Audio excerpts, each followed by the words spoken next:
the chat, and we'll follow up there if there's anything else. But thank you so much for sharing such great resources about the GAP program. Thank you so much, Danny, and have a great rest of the day, everybody. Fantastic. Now I'd love to welcome Kirsten Fox and Jacob McAvee to talk to us from the Placement Exchange about building virtual connections and an online professional presence. Welcome. I think you're still muted, Kirsten. Thank you, Danny. Jacob's going to share our slides, and I'll have both of us introduce ourselves before we dive in. So today our focus is on building virtual connections and an online professional presence. So, obviously one of the things we do with the Placement Exchange is we help connect candidates to various job opportunities, but we also provide a lot of resources into the job search process. Everything from what to really include on a resume to how to kind of knock it out of the park with interview questions and responses. But obviously right now, I think something that's really important is how do we utilize our time, especially as we're sort of virtual and away from other people. So we wanted to spend a little bit of time today talking about this. I think the good news is everything we talk about today is not only relevant today, but actually it's really relevant even once we sort of resume to a more sense of normal, where we are back in face-to-face presence of others. So I am Kirsten Fox. I am the director of the Placement Exchange, and I have been in my role for about 2 years. And prior to this, I served as the director of career education on a college campus. So come from the career services, career development background. I'll let Jacob introduce himself. Good moment, everybody, whether it's morning time or afternoon. My name is Jacob McAvee, and I serve as the program coordinator for the Placement Exchange. I started last month, but my experience has been in housing and residence life, and I was doing that for about 8 years total. So I'm glad to be able to share this information with you all today. It's definitely something I'm very passionate about, and I hope you all use this information and make it useful to you. Great. All right, well, we will dive right back in because I know we only have limited time. So I'm going to start by talking a little bit about the importance of building connections. I think for those of you that are on the call today, or if you watch this recorded video at a different time, something to keep in mind is that right now, only 1 in 4 people, 1 in 4 people don't network at all, right? So about 3/4 of people do network, but 1/4 of people don't at all. And if you look at who actually utilizes virtual networking, it's even a smaller percentage. I think last I saw, now this may have changed in the past few weeks, but typically about 40% of people do not utilize virtual networking. And for generations and people who spend so much time online, right, when we think about all we do via phone and computer and social media and social networks and everything else, the fact that we don't actually leverage that to the best of our ability for our professional future is somewhat shocking. So we're going to try to talk a little bit through why and how to network. So if we go to the next slide. And I don't know how many of you can even, really answer this, but there's probably a lot of you that are also thinking, oh my goodness, I really don't like to network. I don't even like to network in person. Why would I want to network behind my computer? Or there might be some of you that say, ooh, I really don't like networking in person because, happy hours and networking sessions are not my thing. I'm not a wooer, for those of you familiar with strengths. And you might think, I love the thought of just sitting by myself in a room using my computer. That actually feels really comforting. So everybody's on a different range. I think one thing to think about, I hear young professionals and graduate students often say, yeah, but I don't want to use connections. That doesn't feel great. I want to be able to find jobs on my own, apply for jobs, and get them because, gosh darn it, I earned it. Well, let me tell you, as a former hiring manager and every other hiring person I've talked to, nobody's going to hire you if you are not the right person for the job. But the importance with networking is you can meet people that can help provide you with opportunities and make connections, right? So it's incredibly important. And as I say to folks who often say, I really don't want to talk with strangers, right? We're conditioned at a young age, don't talk to strangers, don't talk to strangers, don't talk to strangers. So now I'm flipping the script a little bit to say, think about it as strangers are just friends you haven't yet met, right? They can, again, provide you with opportunities, they can become great colleagues, and they could become really good friends.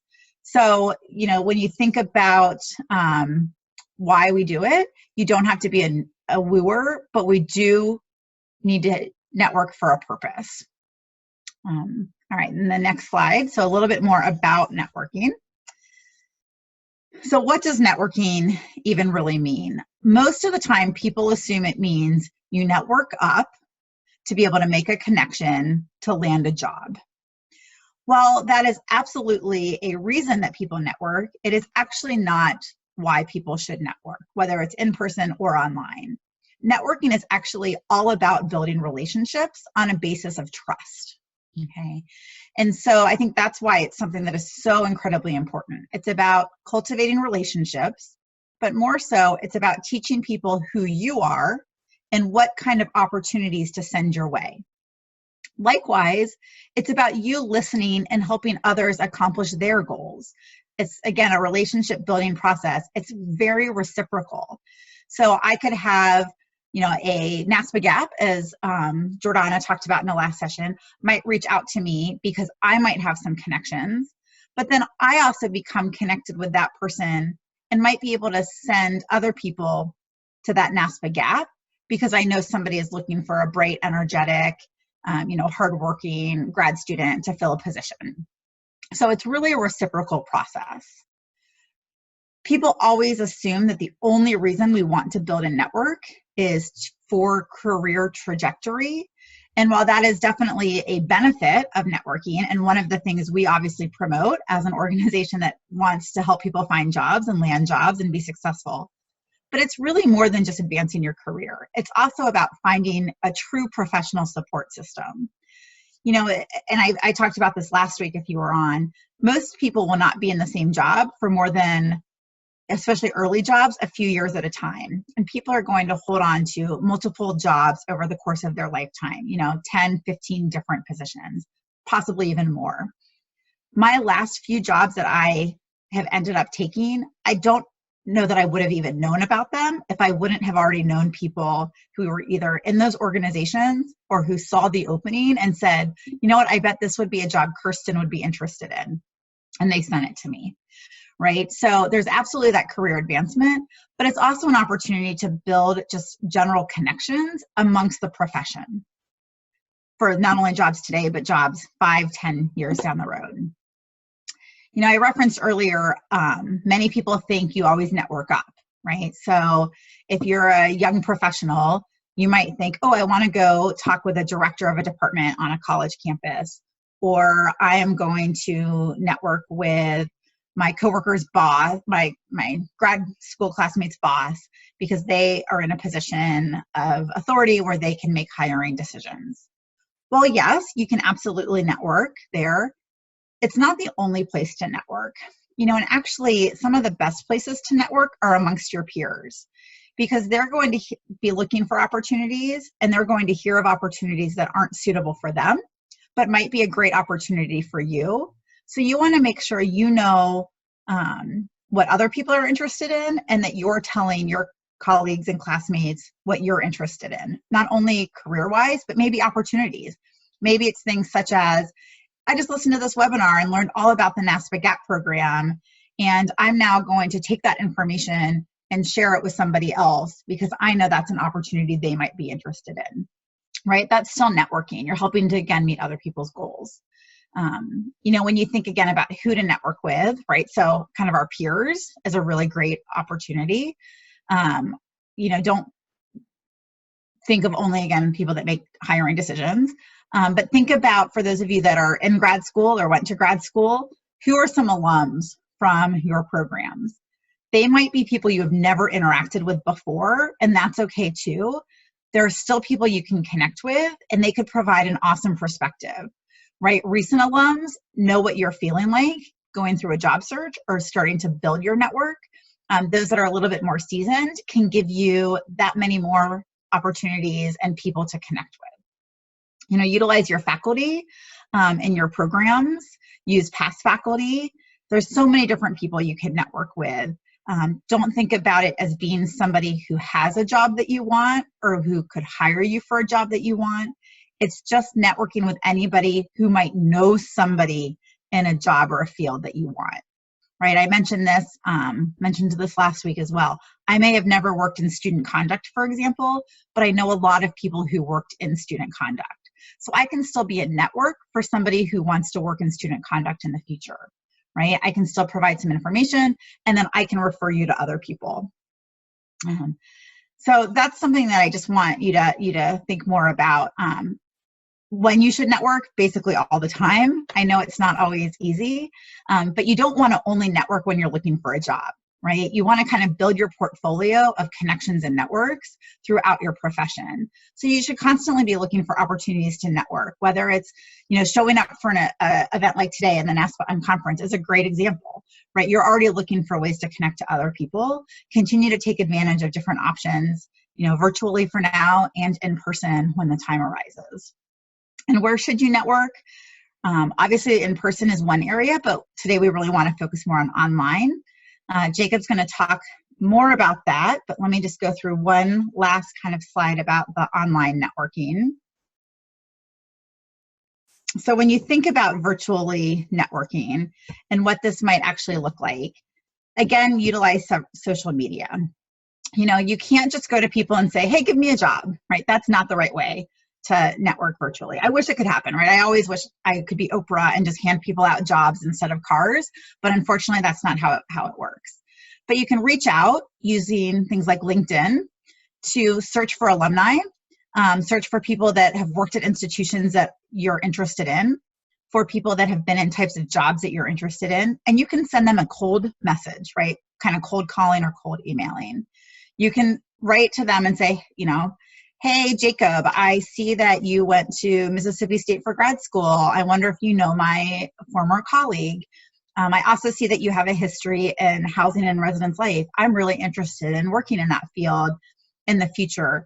Might you have time to answer some questions of mine? I'd be happy to send you an email, or even better, I'd love to have 10 minutes of your time by phone if that were a possibility. Let me know what you think. Right? It's okay to send those messages. You don't need to know them. You can ask them for help. You can do sort of an informational interview where you get to know more information about them. That is also a form of networking, right? That one-on-one. And then you can ask that person for additional referrals, right? So I could finish that call with Jacob and say, Jacob, this was so helpful. Do you have 2 or 3 other people that you think I could benefit by talking with? And they can give you additional information as well. I know it can be nerve-wracking to reach out to people you don't know, but the worst that could happen is they either say no or they don't respond, which is going to be the same result if you don't ask them in the first place, right? But just by asking them, you could make a really great connection, and then they could provide you with a couple other people, and then you make 2 more really great connections who could provide you with 2 more people's names, and then you all of a sudden have, 6, 12, 24 contacts, and you can sort of do the exponential math. So it's a really easy way to kind of just sit at home in your time and try to continue to make different connections, whether it's about getting a job or just learning more about a functional area or a professional association or whatever it may be. And then I'd be remiss if I didn't remind you to just follow up afterwards with a thank you to whomever you made that contact with. So I'm going to turn it back over to Jacob now. Thank you, Kirsten. So you're probably asking yourself, why is it important to have an online presence? Well, it's just the way that we end up communicating and interacting now, especially, here and now, right now, is where there's a lot of social distancing going on, and the only way that we can communicate is virtually. Is it stressful, and does it put a lot of pressure on the way that we communicate? Sure, because we got to be more mindful of the way that we convey things, especially when it comes through different kinds of type font and text and email, because you can't really get emotion through the text. And so you have to be a little bit more, understanding and be able to kind of, revise things and think about it. And so your online presence is very important. Because at the very end of the day, you're trying to build your business, and your business is your brand. And your brand at the very end of the day is your identity. And who you are at the very end of the day is really going to help build your brand and build that business for you. That way you can start to build your portfolio and to build the different kinds of things that you need in order to be successful in your career. And by doing that, through having that online presence, you're really going to build that rapport and to be able to keep others engaged, and they're able to piggyback off you and to be able to kind of be supportive of you at moments whenever you need it the most. And whenever you're having the impact on others and you're engaging others, you're learning from them and you're helping to grow in your career, because you may think that you know a lot of things now, but you're going to learn so much more from others. I can't say that I know everything there is to know, especially when it comes to recruitment and selection and throughout that process in student affairs, because there's new information that I'm learning every single day. But engaging with others is really going to help me to be able to learn from them, and they'll be able to learn from you as well. So virtual communication and knowing yourself is the key to progress within your career to be able to advance. So I'm here to give you 5 keys to really think about. 1, 2, 3, 4, 5 in order to maintain a professional online presence. Now, I'm not saying that you can't absolutely be personal in your social media and the way that you are online, because that's just a different avenue for us to be able to express ourselves. But I am going to talk to you about managing your social networks, taking a high-quality professional picture, where I may embarrass myself in the process by some of my professional pictures that I will show you here shortly. Start a blog specific to your line of work, becoming a one-of-a-kind expert that your audience doesn't know that they even need at this point in time, and also staying consistent with maintaining that professional online presence. So first and foremost, many of you may have these different kinds of social networks. I'll be honest with you, I do not have all of these, and I try not to engage as much in some as I do other ones. I am on there, but you may go on some of these and find me where I haven't engaged in quite some time, and that's totally fine. You may be in the same boat as me. But when it comes to mixing your personal and your professional life together, it can get convoluted sometimes, and you need to really be careful on that. Now, who you are as a person is who you're going to be bringing to work every single day. That is who you are as an individual. And whenever it comes to finding your best fit for things, they need to find out if you're really going to be a good fit, and like you're going to love it here, and people are going to be able to see the kinds of things that you're interested in, so they can be able to engage with you as well. But be mindful of what you say and do on the internet. You know, they've always said what you say today is going to be on the internet tomorrow and in the newspapers tomorrow. And that could very well be the case. But that doesn't mean that you can't have your privacy on some of the things in which you would like to say. So what I would recommend is keeping your social media accounts private, and also keeping a separate professional profile for each site that you want to be active on. I do have some colleagues that do have 2 Facebook accounts. One is their personal and one is their professional. I only have 1 Facebook account, but there's not much things in which I actually do post on Facebook, you know, that isn't just something that I wouldn't be proud of the next day. So be thinking about that. You know, that goes for Snapchat, that goes for LinkedIn, that goes for any YouTube videos that maybe you want to produce and that sort of thing. But remember, your brand is your identity, and that is your business at the very end of the day. So as I said, I may embarrass myself in this process by the high quality professional photo. Trying to find a great headshot is very important, because that's part of your portfolio, and that's also part of your brand. As you can see left, that was me from grad school. That was actually kind of a joke. Everyone has known me for the open mouth smile, and so I thought I'd go with that. But as you see, a perfect transition. I've got more of a receding hairline now, but that's just me. That's my identity, and that's my brand. But your presence and your impression that you're proud of can really help enhance that professional photo. A professional headshot is great. I would recommend finding somebody either at your institution or somebody that you know in order to take that photograph, or ask someone close to you to be able to take it for you, whether that's on a green screen or just a plain white background. Just make sure that it has good lighting and you're able, you know, dress up. Just be proud of who you are. And don't be afraid to get creative, but also stay professional. Hence the dude on the left. So, but have fun with it, and just be able to take that high quality professional photo. Start a blog specific to your work. This is actually something that I've been really bad about over the years, but I'm actually starting to do now because I think it really makes sense for my work. Because there's going to be ideas and opinions that I have and that I want to be able to share with the world. Because there's so many people that do not have a blog or share their professional opinions and advice, but they need to do so.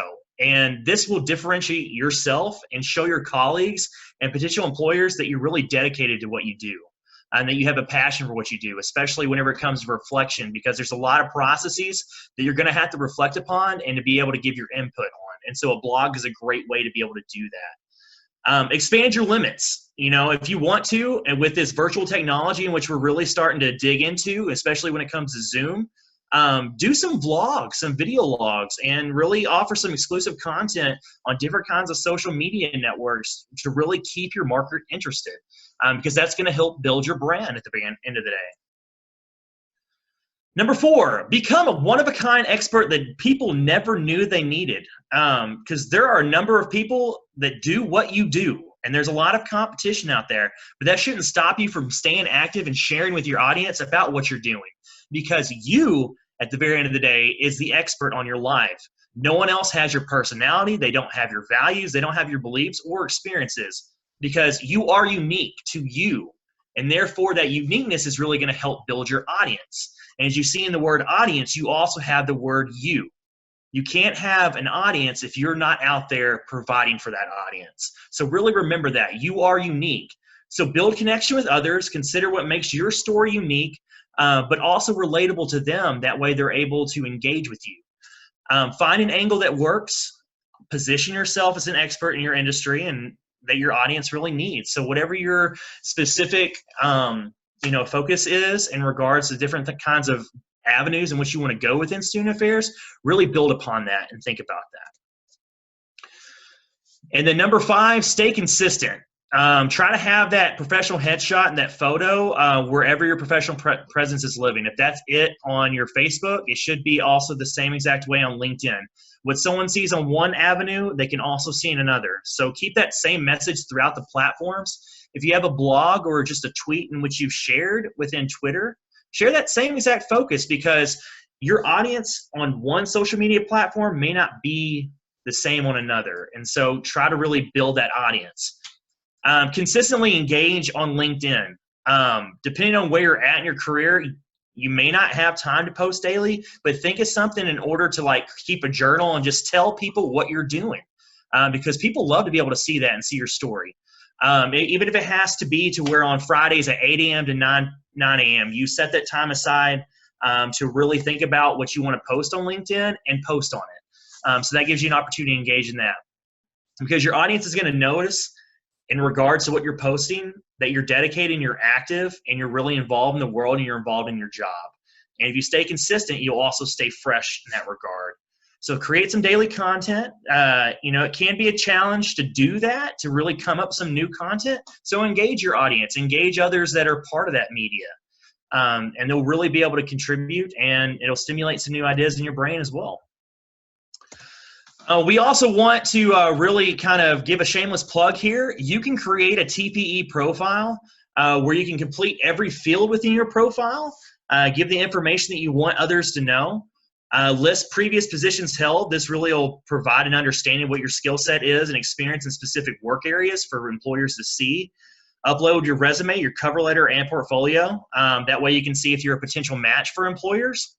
And most importantly, set your profile search visibility field to public, because the employers cannot see you if it is not public. And I will speak to this, is that this is very important to be able to do, to create this TPE profile, because I may not be going through the on-site process in regards to having all those interviews, but I've had employers reach out to me in the past few years telling me I'd be a good fit for them, and really I've never even considered them as employer, and I wasn't even soft searching or hard searching at the time. But it gave me something to think about, and that people are always looking for the next candidate. So really think about that. And if you haven't created a TPE profile, do it. And if you've got one that's outdated, update it. Go right after this and update it. So That's what I wanted to share with you all today in regards to your online presence. So we want to thank you for your time, and what questions do you have for us?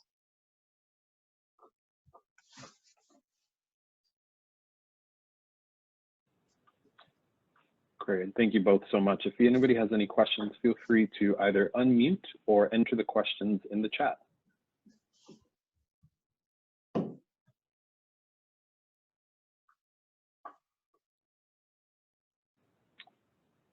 I have a question. What are some common mistakes that you all have seen of how people are doing this in the work of creating kind of consistency or different things that you're like, oh, I wish that this is something that you would kind of change or you weren't doing it in this way?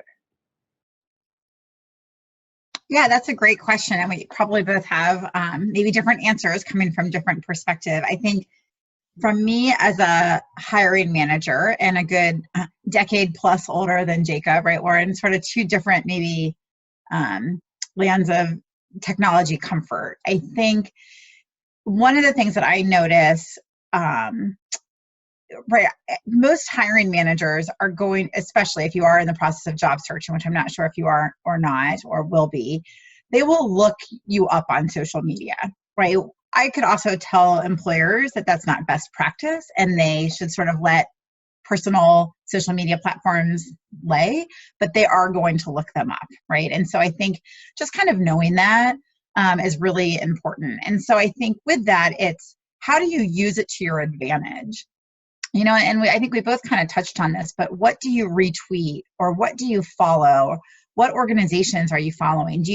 Are you following NASPA? Are you following, TPE is also under the ACU-Hawaii. Are you also following other professional associations?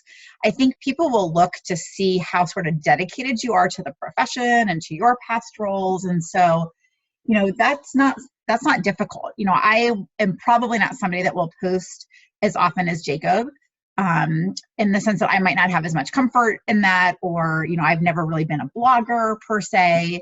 And so I do think there's a missed opportunity. And so for people that do that, you are standing out from others, right? Because others aren't, and I loved how we talked about kind of show them that you're the expert that they need. And so just by doing that, at the same time, the only thing I would caution you against are people then that take credit when it's a lot of teamwork, and I've definitely noticed there are people that are very sort of self-serving, right? And there's a difference between promoting your own professional identity and promoting the value that you would bring and taking credit for other people's work as well and being kind of selfish, right? And so sometimes that can be a hard balance because there's people that aren't confident enough and you should feel more confident to take more credit.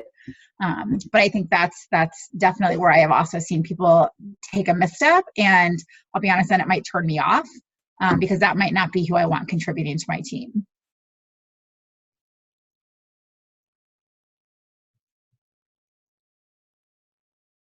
Jacob, I don't know if you have anything else to add to that one. We got another question. I got a question that came to me that says, do you have any, pro tips for incoming student affair grads? So if you're coming into the grad program, then I think absolutely, right? Again, it's sort of who do you follow, what other kind of, news sources within the field, right? So the Chronicle and other, NASPA, different, all of the regional areas, and there's so many different on LinkedIn, different groups within NASPA. There's, professional pages on Facebook and those types of things. So I definitely think kind of just, again, who you follow. But I think, as a grad student, or whether you're coming in and you're about to spend 2 years in grad school, or you're a current grad that you're about to graduate and kind of enter the profession, I think what you have sort of the luxury of is people expect you at this stage of your career to be trying to make contacts, and people want to help you out. People go into this field because they want to give back to others. People want to help educate, right? It is a caring, compassionate community. And if any grad student came to me and said, hey, I'd love to learn more, would you be willing to share? I would most likely write back right away and say either yes, or it would get buried in my email for a little bit. And then eventually I would write back and be like, oh, I'm sorry it took so long, but absolutely I want to help. How can I help? And then likewise, we want to continue to connect you to others, right? For someone like me who's been in the field for 20 years and worked at 5 different institutions and has been involved in professional associations, I have contacts across functional areas and states and types of institutions. And if you don't ask me, excuse me, I wouldn't know how to connect you, right? And so I think it's that asking for referrals and being somewhat specific in your ask. If you say, hey, I'm interested in going into the field, can you connect me to anyone? That's too vague. It might make it hard for me to know who to connect you to. But if you said, I'm really interested in kind of big schools, or I'm really interested in student activities type positions, or I'm really interested in talking with somebody who shares an identity that I share, that's where I can help make some intentional connections. And I think people like to help out. In my outside of my work life, nobody really asks me about my job, right? My friends that are not in the field, they don't really care. And so if somebody came to me and said, I love your profession and I want to learn more, I would feel so flattered that I would want to bend over backwards to help that person out, especially grad students or young professionals.